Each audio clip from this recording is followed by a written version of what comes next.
নমস্কাৰ বন্ধু বান্ধৱীসকল সকলোকে স্বাগতম জনাইছো আমাৰ ইউটিউব চেনেল শ্যাম প্ৰডাকশ্যন অসমলৈকে। আজি আপোনালোকৰ বাবে আগবঢ়াই দিব বিচাৰিছো চাৰিখন একাডেমিক কলেজৰ অসমীয়া বিভাগৰ প্ৰফেচাৰ তথা অসম কণ্ঠ নিউজ চেনেলৰ সাংবাদিক মান্যবৰ শ্ৰীযুত গদাধৰ ৰাজবংশী ছাৰৰ এটি সুন্দৰ কবিতা আবৃত্তি। গতিকে পলম নকৰি তেখেতে আবৃত্তি কৰা কবিতাটি আমি উপভোগ কৰোঁ আহক। তাৰ শিৰোনাম ঈশ্বৰৰ উপস্থিতি।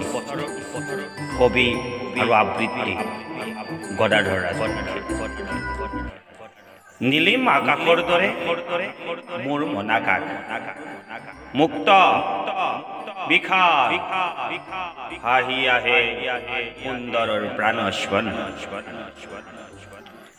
হেঙুলি আভাই জ্যোতি চৰাই সন্ধিয়া পৰ, নিশাৰ আকাশ তৰা ভৰা, চকুত লাগে জলক তোমাৰ উপস্থিতি চন্দ্ৰৰ দৰে উজ্বলাই হৃদয়।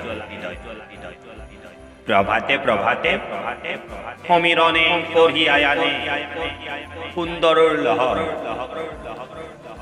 তিমিৰ ত্যাগী দুহাতে আঁকোৱালি লওঁ ন সূৰ্যৰ পোহৰ।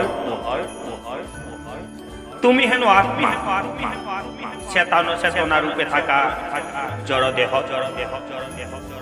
আস্বাভাৱিক তুমি দৌৰিছে অনুভৱৰ ঘোঁৰা।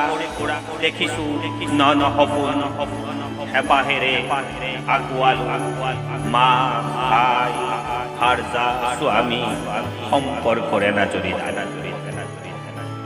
লিপিত খালে মায়া হেবিলে কৰা দায়া, ভকতিৰে থাপি হৃদয়ত তুমি এই সকলো জানি সেৱা কৰো নিত তোমাৰ অভয় চৰণ। অন্তৰ্দৃষ্টিৰে দেখো কেৱল তোমাৰ উপস্থিতি। ঈশ্বৰ।